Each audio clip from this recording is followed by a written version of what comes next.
Bonjour.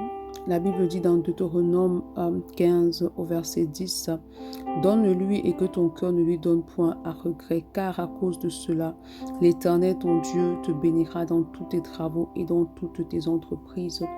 Beaucoup de personnes parfois sèment dans la vie d'autres personnes, beaucoup de personnes sèment dans l'œuvre de Dieu, mais ils ne récoltent pas. La Bible dit que lorsque tu sèmes, tu dois récolter en fait, et tu récolteras la dimension de ta semence. Mais beaucoup sèment, ils ne récoltent pas. Pourquoi? Beaucoup donnent aux autres, ils ne récoltent pas parce que leurs motivations ne sont pas bonnes. Quelles sont les motivations avec lesquelles tu donnes l'argent, tu donnes quelque chose à quelqu'un? Quelles sont les motivations avec lesquelles tu sèmes dans l'œuvre de Dieu?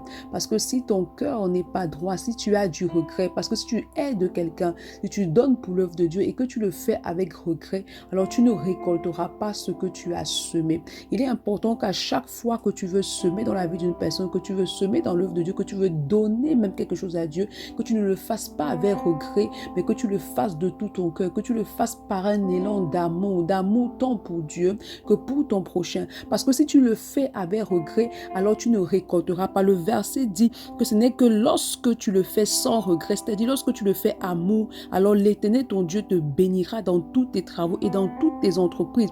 Donc lorsque tu donnes d'un cœur sincère et avec amour, c'est alors que tu récoltes et que tu produis du fruit. Bonne journée. Shalom.